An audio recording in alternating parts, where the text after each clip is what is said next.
Live from New Delhi, you're watching DD India Live, India's voice to the world. I'm Tanvi Thaneja, coming up in the next 30 minutes. Prime Minister Narendra Modi visits Kevadia in the Indian state of Gujarat to unveil multiple infrastructure and development projects. US President Donald Trump says rare earths dispute with China settled, also announces lowering of US tariff on China. President Xi stresses ties should be on the right course. And Australia sets 339-run target for India in the ICC Women's World Cup semi-final in Navi Mumbai. Phoebe Litchfield shines for Australia, hits maiden World Cup 100.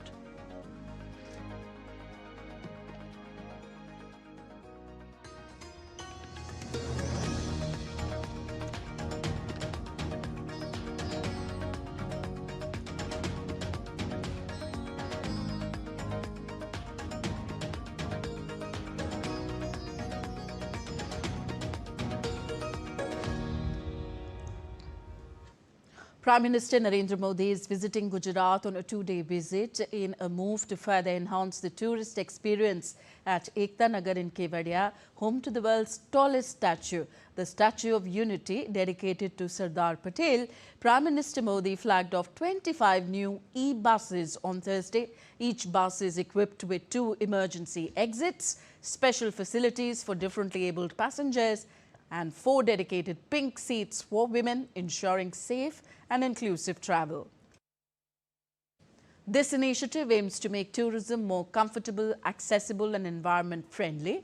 Prime Minister Modi will also inaugurate and lay the foundation stone of various infrastructural and development projects in Ekta Nagar. These projects aim to enhance the tourist experience, improve accessibility and support sustainability initiatives in the area. With a total investment of over 1,140 crore rupees, the projects reflect the government's vision of promoting ecotourism, green mobility, smart infrastructure and tribal development in the region surrounding the world's tallest statue.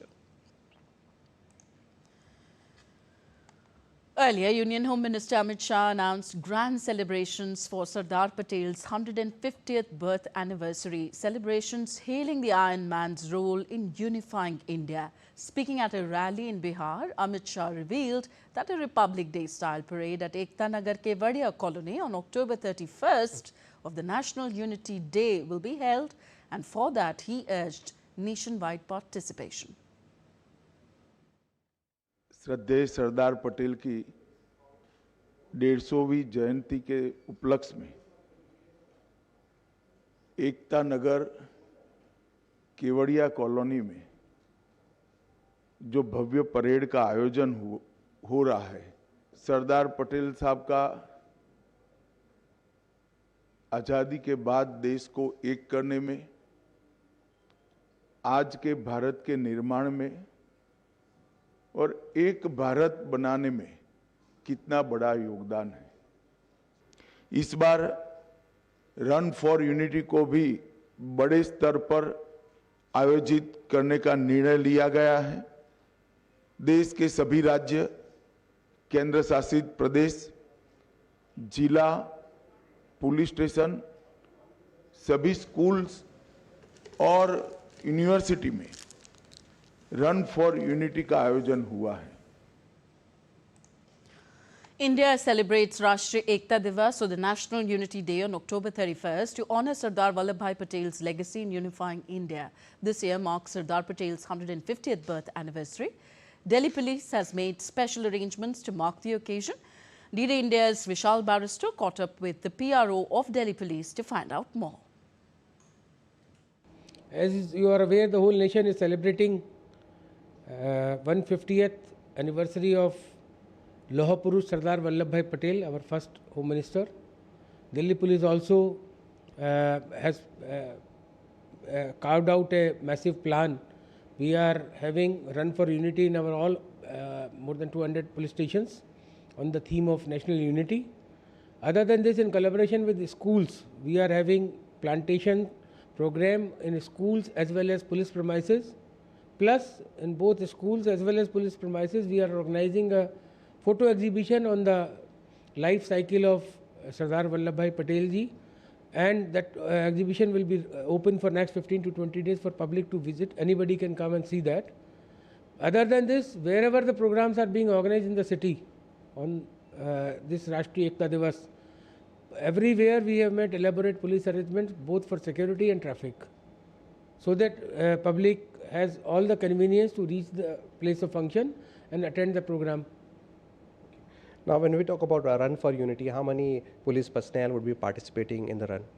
More than 30,000 people are expected, because we have around 200 police stations, and every police station we are planning that more than 100 people run, plus 200-300 people from the general public of the area, they will also be running. So the total number would be touching around 1 lakh, but police personnel will be certainly there more than 30,000. What is going to be the route of this run, and how long is, what is the distance? Route is different in every police station. As I told you, we are organizing this run in every police station. So elaborate route plannings have been made in every police station, and locally on with the help of media and social media, it is being shared with the public of the area. So there you heard the PR of Delhi Police. Special arrangements have been made to mark this occasion. With cameraman Shamunan Mishra in Delhi, this is Vishal Baristo for DD India. India's External Affairs Minister Dr. S. Jaishankar held talks with Cyprus Foreign Minister Dr. Konstantinos Kombos, strengthening bilateral relations between India and Cyprus. Dr. S. Jaishankar said that India and Cyprus are trusted friends and reliable partners. He appreciated Cyprus's consistent support on issues of core interest to India, especially in the battle against cross-border terrorism. India and Cyprus are trusted friends and reliable partners. Trust and time-tested are not easy adjectives to use nowadays, but certainly I think, do that with a great deal of confidence and assurance for this relationship. Our ties have developed into a comprehensive partnership anchored in mutual respect, shared democratic values, and a joint strategic vision. It is forward-looking, and it is aligned with the interests and aspirations of both our countries. We also cooperate closely in regional and multilateral fora, including the United Nations, the European Union, and the Commonwealth frameworks. Cyprus's Foreign Affairs Minister Konstantinos Kombos is on a 3-day visit to India. On Thursday, Kombos delivered 55th Sapru House lecture in New Delhi. Speaking on the occasion, the minister said that being a European Union member state, Cyprus strongly supports the completion of EU-India Free Trade Agreement.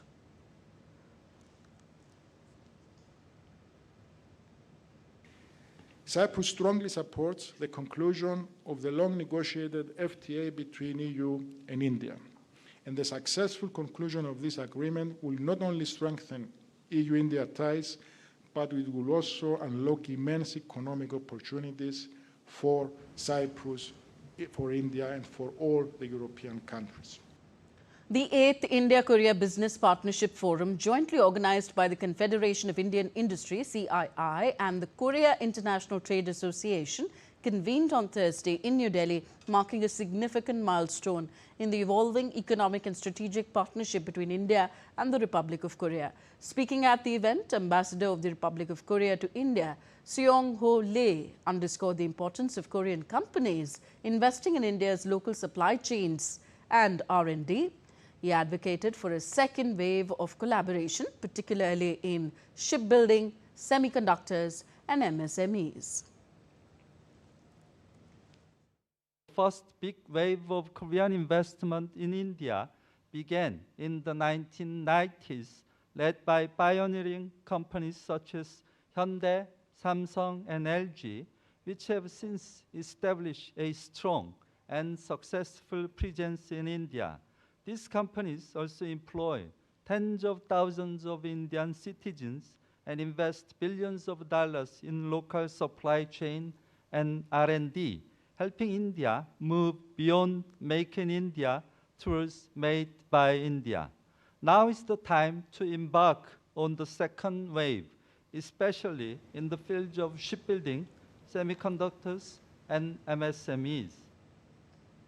High-stakes meeting between U.S. President Donald Trump and Chinese leader Xi Jinping concluded in Busan with a decision on tariffs, rare earths exports.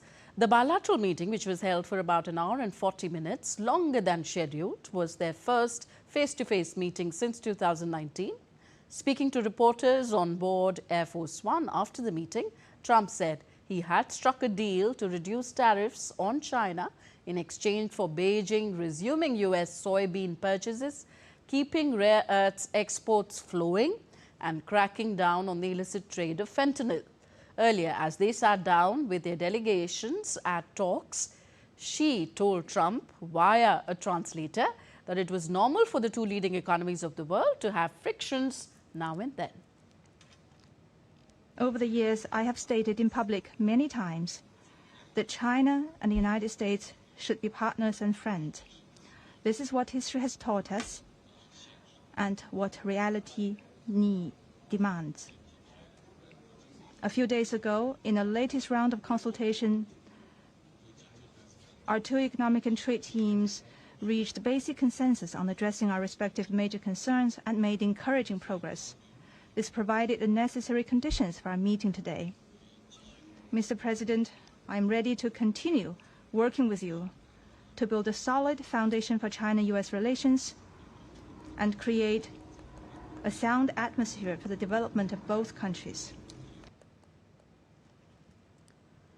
The trade war reignited this month after Beijing proposed dramatically expanding curbs on exports of rare earth minerals vital for high-tech applications, a sector China dominates.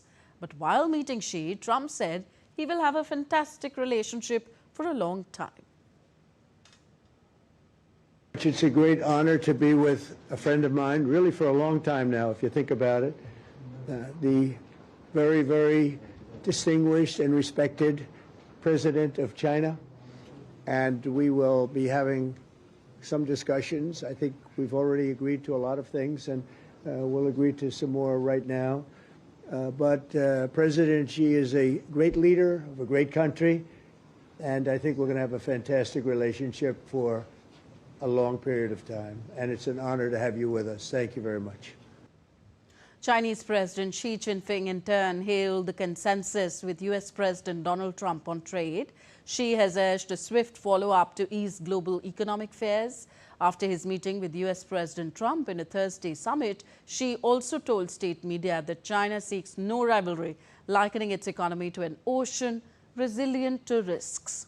He also stressed on stable U.S.-China ties and dialogue over confrontation. The Chinese president also advocated trade as a propeller for long-term cooperation, while warning against a vicious cycle of revenge, calling for positive interactions on the world stage. Both Trump and Xi have pledged ongoing communication to implement agreement and deliver results. You're watching DD India Live, still to come on the show. Hurricane Melissa moves towards Bermuda after causing destruction through the Caribbean. In France, 5 more arrests made as Louvre jewel heist probe deepens. And in Ukraine, at least 23 people injured following a Russian strike in Zaporizhia. All that and more on the other side.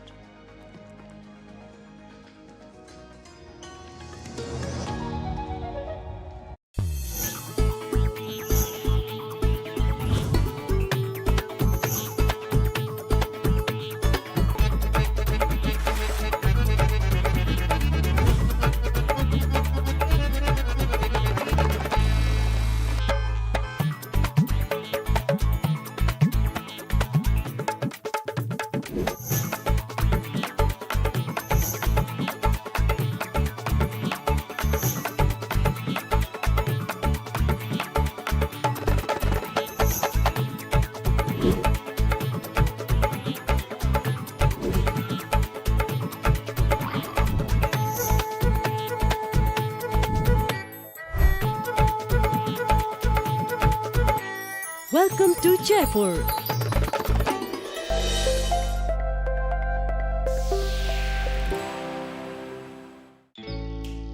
Jharkhand will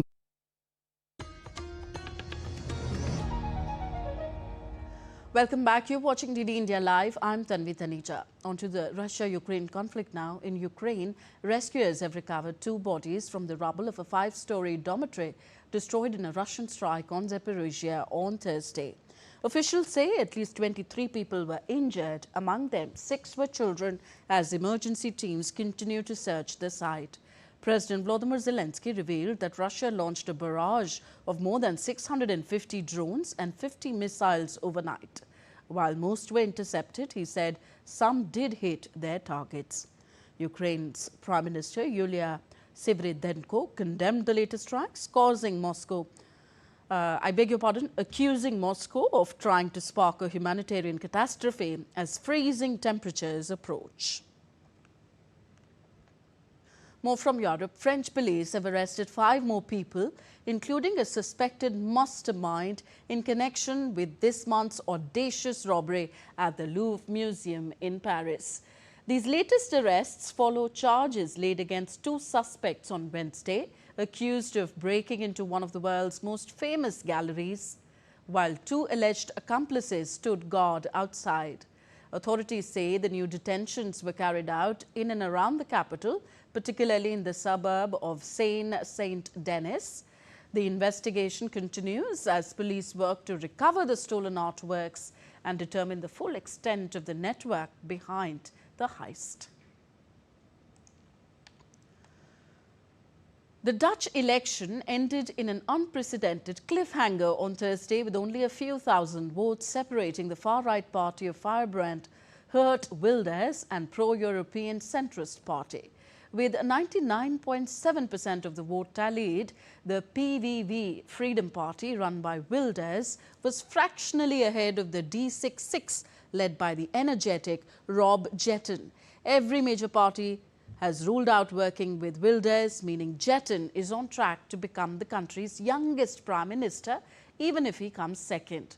The D66 party of Rob Jetten and the PVV Freedom Party of Wilders were both on 26 seats with nearly 95% of votes counted, according to the second provisional estimate by the local ANP news agency. The gap was so close that overseas postal votes might decide the election, so a final result could yet take days.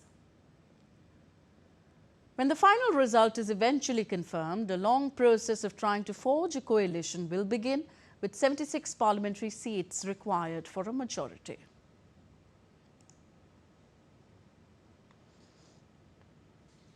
On the weather front now, Hurricane Melissa smashed through the northern Caribbean and was seen picking up speed as it churned across open ocean towards Bermuda on Thursday, leaving a trail of high winds and destruction from Jamaica to Cuba and Haiti in its wake. People across the Bahamas and nearby Turks and Caicos hunkered down as the passing storm pummeled them with dangerous gusts and rain. Around 970 kilometers northeast of the storm's last position, Bermudans prepared for its approach, expected by the evening. Authorities across the region, struggling to keep track of the devastation, confirmed 25 deaths in Haiti, 10 of them children, and 4 deaths in Jamaica. On to West Asia now. Al-Azhar University in Gaza reopened its gates, welcoming its first new students in 2 years since the Gaza ceasefire came into effect. The registration area at Al-Azhar University was bustling with students. For many of them, this represents not just the start of a new semester, but a signal that life is beginning afresh. The conflict between Israel and Hamas had brought life in the Gaza Strip to a near standstill, forcing universities to suspend teaching and enrollment. Before the conflict, Gaza had 51 universities and colleges providing education to some 226,000 students. The conflict turned most of them into ruins, with numerous books and research materials burnt. External Affairs Ministry of India's spokesperson Ranveer Jaiswal, while addressing media today, said that some Indian companies have now received licenses to import rare earth elements from China. we confirmed that some Indian companies have received licenses for importing rare earth magnets from China. Randeep Jaiswal also confirmed that United States has granted India a 6-month sanctions exemption for operations at the Chabahar port in Iran, a key project along the Gulf of Oman. I can confirm that we have been granted exemption for a 6-month period on the sanctions that were applicable, American sanctions that were applicable on Chabahar. India's Defence Minister Rajnath Singh arrived in Kuala Lumpur on Thursday to attend the ASEAN Defence Ministers Meeting Plus, that is ADMM Plus. The Indian Defence Minister will address the forum on reflection on 15 years of ADMM Plus and charting the way forward. On the sidelines of ADMM Plus, the second edition of ASEAN-India Defence Ministers informal meeting under the chairmanship of Malaysia will be held on Friday, where defence ministers from all ASEAN member countries will take part. The meeting aims to further strengthen defence and security cooperation among ASEAN member states and India and advance the Act East policy. Rajnath Singh will also hold discussions with the participating ADMM Plus nations on greater cooperation on a wide range of areas, as well as the senior leadership from Malaysia. And on to some business news now. The Bank of Japan kept interest rates on hold at 0.5%, warning of lingering economic high uncertainties linked to US trade tariffs. The decision came after the first monetary policy meeting held by Japan's new Prime Minister, Sanae Takaichi. As the country is seen in the favour of monetary easing and active fiscal spending to boost the economy, the announcement also came after US Treasury Secretary Scott Bessent will visit Tokyo along with US President Donald Trump, who met Takaichi for the first time recently. And now some cricketing action. In a unique change, the India versus South Africa test at the Prasar Stadium in Guwahati is set to have the tea break before the lunch break. Due to early sunrise and sunset in the state of Assam, situated in the eastern part of India, the tea break will be taken before lunch. The first session will begin at 9 a.m. Indian Standard Time and end at 11:20 a.m., following which the tea break will be taken. The second session will run from 11:20 to 1:20 p.m. Indian Standard Time, after which players will break for lunch. Usually, test matches in India begin at 9:30 a.m., with lunch being taken at 11:30 and tea being taken at 2:10 p.m. The match, starting from November 22nd, will be the first ever test to be held in Guwahati. With less than 100 days to go until the opening ceremonies of the Milano-Cortina 2026 Winter Olympics, the organisers released a promotional video to celebrate crossing into the final stretch before the start of the Games. The 2026 Games will be co-hosted by Milan and Cortina d'Ampezzo and run from February 6th to 22nd next year. The Olympic events will be held over a large part of northern Italy, with a number of other locations hosting sports as well as the co-hosts, Milan and Cortina. It is the first time that the Games have been held in the Western Europe since Italy staged them in Turin in 2006.